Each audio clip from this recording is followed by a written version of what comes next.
स्थान, दूसरा है अन्न। बहुत बड़ा प्रभाव अन्न का होता है। अगर अधर्म के द्वारा कमाया हुआ अन्न है तो बुद्धि अधर्म में ही लगेगी। यदि भोजन पकाते समय, रसोई रांधते समय आप विकारात्मक चिंतन कर रहे हैं तो कोई भी प्रसाद पाए उसके अंदर विकार जागृत हो जाएगा।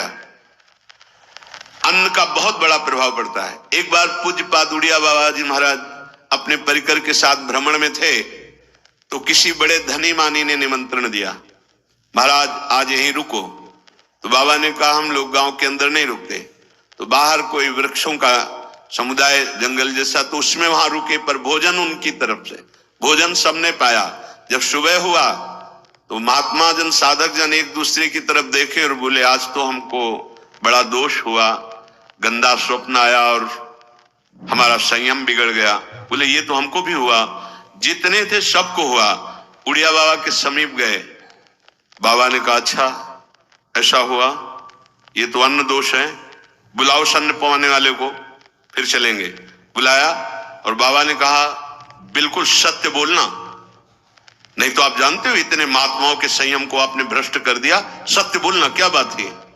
उनका महाराज संतान नहीं हो रही थी, सुना था आप बहुत सिद्ध महापुरुष हैं तो आपके परिकर को इसीलिए पवाया, अंदर काम भाव था, ये हमारे कामना थी कि संतान उत्पन्न हो, वैसे चिंतन करते हुए बनाया से। बोले सब का संयम नष्ट कर दिया, होश में, नरक जाने वाली बात मत सोचो। अरे संतों को पवाओ जैसे अपने पुत्र को पवाते हैं, ऐसी भावना करनी चाहिए। आज हो भाग्य तो परिणाम खुद मंगल में निकलेगा। काम भाव से युक्त होकर क्यों बनाया, सब संतों के अंदर विकार पैदा कर दिया। अन्न का प्रभाव पड़ता है, हम जैसा अन्न पाते हैं वैसा। कई बार सुनाया है, सिद्ध महापुरुष पूज्य प्रातः स्मरण श्री बलराम दास जी महाराज झाड़ू मंडल के, यमुना के पावन तट पर ही है, रास मंडल के पास ही, वो अपने एक लता के नीचे बैठे हुए भगवत चिंतन कर रहे थे। अचानक यमुना जिस नजदीक है तो कोई माई स्नान किए हुए निकली तो नेत्रों ने देखा और विकार उत्पन्न हो गया। वयोवृद्ध सिद्ध महापुरुष, उन्होंने कहा अब तो इस शरीर को नष्ट कर दूंगा। शिष्यों ने कहा महाराज ऐसा क्यों? बोले किसी माता के शरीर को देखकर हमारे अंदर विकार क्यों आ गया? ऐसा नहीं, आज तक कभी नहीं हुआ, ऐसा क्यों हुआ? उनका महाराज आपस में सब शिष्यों ने कि कुछ ना कुछ तो खान पान में गड़बड़ी हो गई तभी ऐसा हुआ। बाबा आज परिक्रमा करते हैं वृंदावन की, बाद में आप जो आदेश करेंगे जैसा करेंगे, पहले परिक्रमा। वृंदावन की परिक्रमा का बहुत बड़ा प्रभाव, जब कभी मन आपका ऐसा विक्षिप्त हो, परेशान हो, तत्काल परिक्रमा प्रारंभ कर देना, नाम जप करते हुए। आप देखना परिक्रमा पूरी होते होते शांति हो जाएगी। बाबा ने खूब नाम कीर्तन करते हुए शिष्यों के साथ परिक्रमा दी, मन का विकार शांत हो गया। उनका ऐसा कैसे हो सकता है कि हमारे अंदर विकार आ गया? ये बड़ी सूक्ष्मता का विषय है। कल प्रसाद कहां से आया था? उस समय लाडले गोविंद देव जी महाराज यहीं विराजमान थे वृंदावन में। बोले तो ठाकुर गोविंद देव जी का प्रसाद आया था। लकुट उठाई, गए हो तो भगवत स्वरूप तस्मित तज्जने भेदा भावात, भगवान और भगवान के ऐसे जनों में भेद नहीं होता, वो भगवत स्वरूप होते हैं। गए और कहा बताओ आपका प्रसाद न पावे तो अपराध लगे कि प्रसाद नहीं पाया, और प्रसाद पावे तो हमारे अंदर काम जागृत हो जाए, हम तो मरे ना दोनों तरफ से। तो ठाकुर जी बात कर रहे थे, दूसरों को नहीं सुनाई दे रहा था, कह रहे थे कि देखो नाराज मत हो, कलकत्ता की वैश्या थी, उसने भोग लगाया, अब उसने भोग लगाया तो हमने चख पाया, तो आपको प्रसाद का किनका लेना चाहिए? किसने कहा था कि पूरा प्रसाद पाइए? जरा किनका ले लेते हो, मधुकरी पाते। हाँ ये बात आपकी मान, तो हमारा तो पूरा विश्व है, कोई भी भोग लगाएगा हम तो पाएंगे। हमारे प्रसाद की निष्ठा आप सबके हृदय में, तो किनका लीजिए, पूरा मत पाइए। सोचिए, भगवत अर्पित प्रसाद और वृत्ति, भगवान ने आदेश किया किनका पाओ, माधुकरी मांग के खाओ। यहां वर्णन कर रहे, यदि हम अन्न थोड़ा भी हमारे अंदर दूषित चला गया तो जब कभी ऐसी विकार की भावना हो, आपके अंदर विकार बन रहा है तो खोजिए। आपने कोई दृश्य देखा है, आपने किसी से बात की है, आपने कोई ऐसा संकल्प बनाया, नहीं, तो फिर भोजन दोष आ गया। अब आज उपवास कर दो, जब तक वो वृत्ति न नष्ट हो तब तक कुछ मत पाना, जल से काम चलाना। तो एक दिन एक पहर अपने आप शांत हो जाएगा। अगर बहुत विकलता हो रही तो नाम कीर्तन शुरू कर दो, भोजन मत पाना, नाम कीर्तन शुरू, बिल्कुल शांति मिल जाएगी, बिल्कुल। और ये तो उदाहरण महापुरुष इसलिए देते कि हम सावधान रहें। हमारे अच्छे भाव या बुरे भाव में ये 10 बातें बहुत प्रभाव डालती हैं। पहला स्थान, दूसरा अन्न, और तीसरा जल। पानी भी बहुत संभाल के ले। आजकल तो देखो प्रायः ऐसे दांत से प्लास्टिक नोचेंगे, ऐसे पानी पिएंगे, कब भरी गई, कहां भरी गई, कैसा पानी। बड़ा देखो कैसा हमारे भजन साधन के लिए विक्षेप पैदा होता चला जा रहा है। पहले सुंदर सरोवरों का जल, मतलब 15 वर्ष तो गंगा जल ही केवल पिया है, जो आकाशवृत्ति से मिला नहीं, गंगा जल ही पिया है। कुआं का जल, फिर आया हैंडपैप का जल, अपवित्र होने लगा। हैंडपैप में जो वाशर, वो अगर वो कहीं चमड़े का पड़ा हुआ है तो अपवित्र जल हो गया। अब हैंडपैप का भी अंतर ध्यान स्वरूप हो गया, अब तो नहीं दिखाई देता। अब रह गया है मोटर से निकले और फिल्टर में जाए, वो मशीन जो फिल्टर करती पानी को, आरओ, उससे। अब वो जिनके पास है तो है, नहीं तो परिक्रमा लगाया हो, आपको पानी पीने को नहीं मिलेगा। देखो कैसा समय आ गया। भोजन, पहले कोई दगाबाजी भोजन में तो नहीं करता था। गांव में जब जिसके यहां दूध बेचा जाता था ना, उसको बहुत लघु दृष्टि से देखा है, गाय माए एक बराबर होती है, ये दूध बेचता है। 10-5 किलो मठा तो आप ऐसे मांग के ले सकते थे, अगर अड़ोस पड़ोस में वो मठा मिल जाएगा। जब कोई उत्सव होता, फ्री दूध 100-200 500 किलो पूरे गांव के सब दे देते, कोई ऐसे बेचता था। अब दूध नहीं, जब बूढ़े लोग बैठते थे कहते थे पानी बिकेगा आगे चल के। आज पानी बिक रहा है, नहीं बिक रहा, पानी बिक रहा है। हमें लगता है सबको ही पैसे से ही पानी है। वो बोतलें नीली नीली नहीं, इतनी बड़ी बड़ी बिकती, उन्हीं से पानी पिया जा रहा है। आगे और समय, जल का प्रभाव पड़ता है। जैसे हम गंगा जल पीते थे, सही कहते हैं, कई कई दिन जब भोजन नहीं मिलता तो पूरी पौष्टिकता गंगा जल से मिलती थी। गंगा माता के जल से ऐसा लगता था मानो हम परम पावन अमृत पान कर रहे हैं, सारी पौष्टिकता मिलती थी। कुएं का जल अपने आप में पौष्टिकता से युक्त होता है, जो हमें चाहिए। आज देखो जल की समस्या हो गई।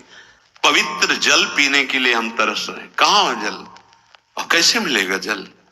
या तो आप पैसे वाले हो तो आप खरीद करके पीजिए, नहीं तो अब वो जल नहीं रह गया कि कुएं से निकाला पी लिया या सरोवर से पी लिया।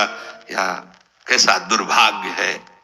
जल का बहुत बड़ा योग है साधना में। जैसे स्थान का तो परम पावन वृंदावन धाम, अन्न का तो अब हम भगवत प्रसाद पाते हैं। जल का बहुत बड़ा योग है। आज दूषित होता चला जा रहा है, क्योंकि अब हाथ की बात नहीं रह गई है कि आप सुंदर कुआं से जल लें या सरोवर से जल लें या आप नदी से जल लें। हाँ, स्वामी जी के लिए लिखा हुआ है कि रोज यमुना स्नान और रोज यमुना जल ही पान। हमारे वृंदावन के समस्त भगवत स्वरूपों का स्नान यमुना जल से ही होता था, हो रहा है और होता ही रहेगा। बिहारी जी के लिए आज भी कलश में भरकर यमुना जल ही जाता है। वो कपड़ा से ऐसे ढक के जब हम 2 बजे परिक्रमा देते थे तो एक महाभागवत है, वो किसी को छूते नहीं, दूर से कहते छूना मत, बिहारी जी के लिए जल जा रहा है स्नान के लिए बिहारी जी का। फिर चौथा है आपका परिकर, जहां पर रह रहे हैं वो समुदाय, चाहे परिवार हो या आप समुदाय, वो कैसा है, रजोगुणी है, तमोगुणी है, सतोगुणी है या त्रिगुणातीत भागवतिक है, उसका प्रभाव पड़ेगा। पांचवा है आपका पड़ोस, आसपास वाले घर। जैसा है वैसा प्रभाव पड़ेगा आपके ऊपर। पड़ोस निंदनीय है तो बंधन से युक्त होना पड़ेगा। लंका के पड़ोस में रहने के कारण अगाध महिमा वाले समुद्र को बांध दिया गया। रघुनाथ जी ने पुल बांधा और दंड देने के लिए तैयार हो गए थे सरकार।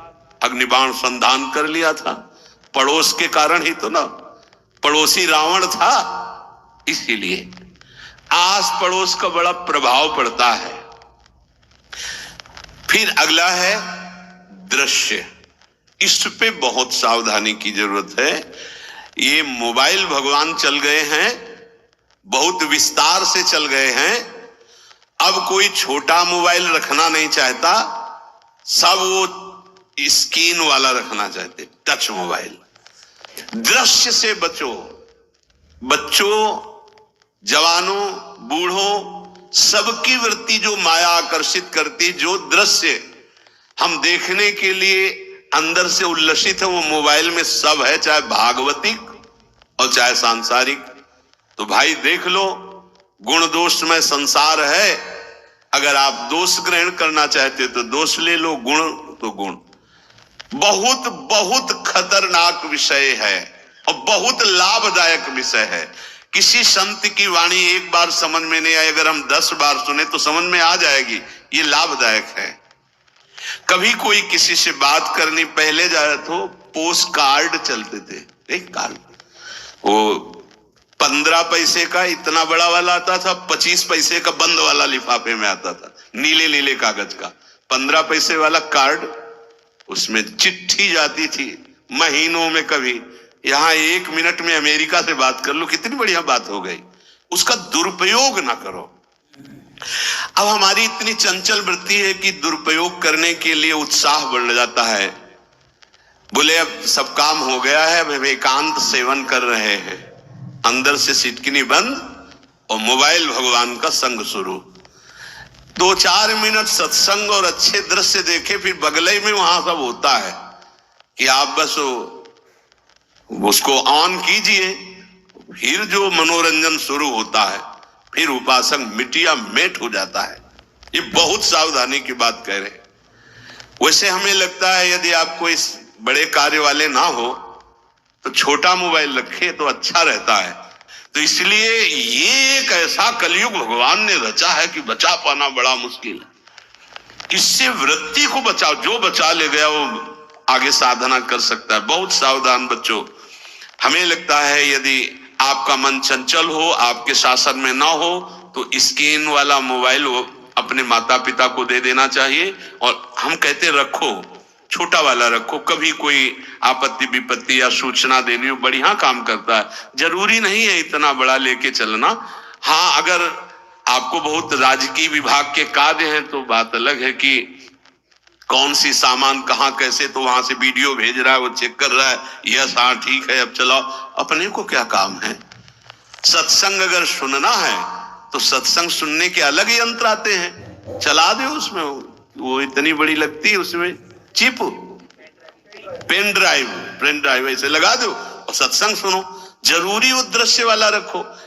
यहां कहने दृश्य, अगर गलत दृश्य देखा तो बावरे बन जाओगे और अच्छा दृश्य देखा तो भगवान के मार्ग के पथिक बनोगे। तो देखो, अच्छे दृश्य में भी दोष दर्शन की वृत्ति की गुंजाइश है।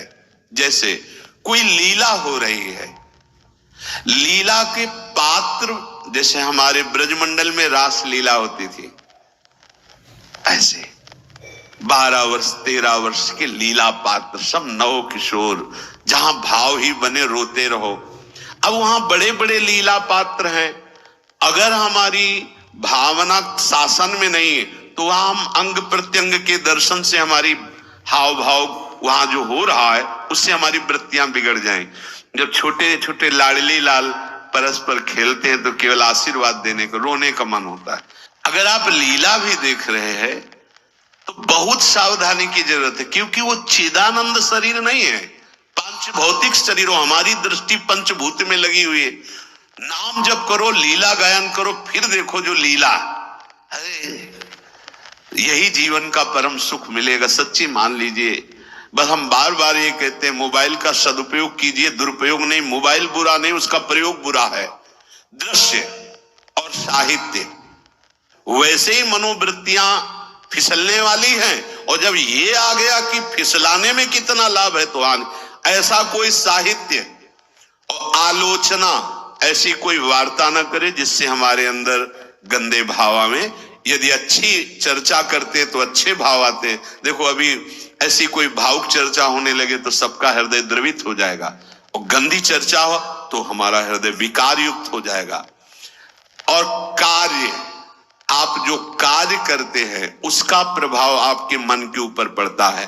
और उपासना, आप उपासना भोगों की करते हैं या योग की करते हैं? ये 10 से भाव बनते हैं और 10 से भाव बिगड़ते हैं। स्थान, अन्न, जल, परिवार, अड़ोस पड़ोस, दृश्य, साहित्य, आलोचना, आजीविका का कार्य और उपासना। यदि ये भागवतिक हुए तो आपके अंदर भगवत भाव बढ़ेगा, और यदि ये रजोगुणी तमोगुणी हुए तो आपके अंदर आसुरी भाव बढ़ेगा। इन 10 से सावधानी पूर्वक व्यवहार होना चाहिए। जैसे आस पड़ोस में है तो बड़ी सुविधा है, यहां कोई किसी से मतलब नहीं रखता। बगल वाला कौन रह रहा, किसी से मतलब, ये बढ़िया है। ज्यादातर गांव में होता है। अपने यहाँ ये अच्छा है कि जैसे आप अपने कमरे में गए, किसी से कोई मतलब नहीं है। वैसे ऐसा ही जीवन रखना चाहिए। अड़ोस पर ये ज्यादा जो व्यवहार मित्रता बढ़ाने वाला विषय, ये धाम में नहीं है। वृंदावन में ऐसा नहीं व्यवहार रखना चाहिए। आपके पड़ोस में कौन रख रहा है आपका परिचय नहीं होना चाहिए। कौन कौन रह रहा है आपकी जानकारी नहीं होनी चाहिए। नजर नीची की, अपने कुटिया में गए, अपने ठाकुर जी से मतलब, अपने भजन से मतलब। ना पड़ोसी को कुछ देना चाहिए ना लेना चाहिए। बात समझ लेना कि जैसे आज उत्सव है, उनको हम बुलाते हैं, वो हमारे यहाँ, ये व्यवहार यहाँ नहीं है। बनवासी हो, ठाकुर को भोग लगाया, और अगर आपको बांटना है तो बाहर निकलो, आधा किलोमीटर दूर ऐसी जगह बांटो जो तुम्हें राधे श्याम दोबारा ना बोले। फिर वो तुम्हें बुलाएगा, फिर वो बैठेगा, फिर प्रपंच की बातें होंगी, निंदा स्तुति की होंगी, फिर बड़ी संगोष्ठी होती है, पता चलता है। क्या फायदा ऐसे जीवन से? आप वनवासी हो, समय एकांत में दीजिए, अपनी कुटिया में बैठिए, नाम जप कीजिए, निकलिए, सत्संग सुनिए, ठाकुर दर्शन कीजिए, परिक्रमा कीजिए, फिर अपनी कुटिया में। ज्यादा व्यवहार में नहीं उतरना चाहिए। ये वनवास है, वृंदावनवास। सत्संग का सेवन, रजोगुण तमोगुण का त्याग, तो दुष्संग से आप बच जाएंगे। दुष्संग से बचने का मतलब है काम क्रोध मोह स्मृति भ्रंश बुद्धिनाश सर्वनाश कारणत्वात्। देवर्षि नारद जी कहते हैं, अगर दुष्संग का त्याग हो गया तो आप काम का, क्रोध का, मोह का, जो हमारी भगवत स्मृति का नाश कर देते हैं, जो हमारी बुद्धि का नाश कर देते हैं, जो हमारे सर्वनाश करने वाले हैं, इनका त्याग कर पाएंगे। कुसंग अगर हो गया तो इनका त्याग नहीं हो सकता, बहुत कठिन हो जाता है। भगवत संबंधी तत्वबोध होना या भगवत रहस्य लीला में प्रवेश पाना, जो अपनी इंद्रियों को भोगों में तृप्ति कराने की कोशिश कर रहे हैं, उनका चिंतन भोगों का ही होगा। तो कैसे तत्वबोध होगा, कैसे लीला में प्रवेश होगा? तो ध्यान देना है, कैसे हो पाएगा? क्योंकि जिस चित्त वृत्ति से भगवदाकार हमें वृत्ति करनी थी, वो तो हमने भोगों के चिंतन में लगा दी, भोग क्रियाओं में लगा दी। एक स्थिति होती है जब आपकी चित्त वृत्ति भगवदाकार हो गई है, तो व्यवहार में रहते हुए भी विषयान ग्रहणंतु मुंचन्तु वा, खान पान, उठना बैठना, है सब बाहरी क्रियाएं हो रही हैं, अंतर से वो अपने आराध्य देव में सदैव स्थित रहता है। उसका परिचय आपको जब ऐसे महापुरुष का सानिध्य मिलेगा तो आप विषय सेवन करते हुए भी निर्विषय रहेंगे। आपके अंदर विषयों की प्रियता नहीं रह जाएगी। आपके अंदर एक प्रबल वैराग्य, ऐसी धारणा बन जाएगी, कुछ नहीं, कोई भी तुम्हें प्रभावित नहीं कर सकता। यद्यपि खान पान हर्ष आदि की सब व्यवहारिक वृत्तियां हैं, पर उस महापुरुष का प्रभाव ऐसा होगा कि आपका हृदय निर्विकार हो जाएगा। और बहुत ही त्याग की सब बातें की जा रही, लेकिन हृदय भी सही है तो संग से विषय रंग बढ़ जाएगा। ये देखा गया है। हृदय अगर निष्प्रिय है, जिसका हम संग कह रहे हैं, तो उसका परिणाम निष्प्रिय निकलेगा। व्यवहार में कुछ भी हो, निष्प्रियता ही आपकी बढ़ेगी, निर्विकारता बढ़ेगी, क्योंकि उसकी स्थिति का संग हो रहा है, उसका प्रभाव पड़ रहा है। तो सर्वनाश की जड़ है विषय चिंतन। ये बहुत बड़ी बात है। विषय चिंतन सर्वनाश की जड़ है। यहां विषय भोग नहीं कहा, क्योंकि चिंतन का परिणाम भोग है। पहले चिंतन होता है।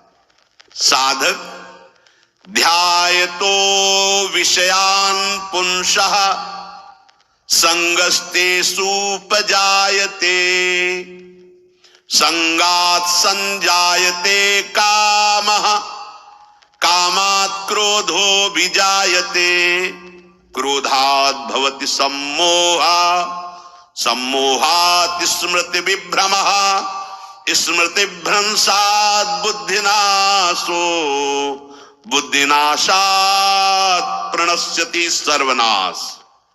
कैसे हुआ? ध्यायतो विषयान पुंसः, विषयों का चिंतन। इसीलिए अनन्यश्चिन्तयन्तु माम भगवान आदेश करते हैं।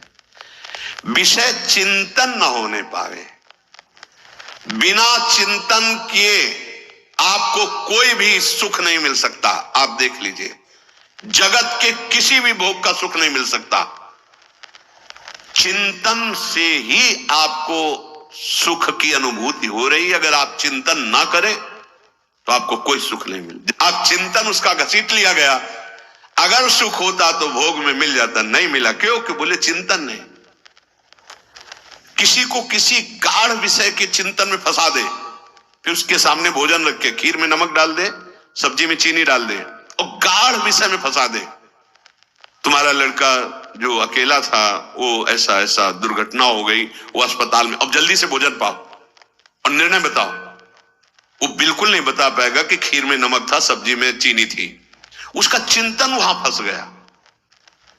अगर ऐसे चिंतन हमारा प्रियाजू में फंस जाए तो संसार के सब क्रियाएं होते हुए भी वो परमहंस है, वो विदेह है।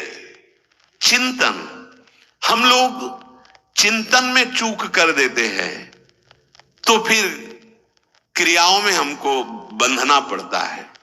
नहीं, सच्ची माने कोई भी क्रिया उसे बांध नहीं सकती।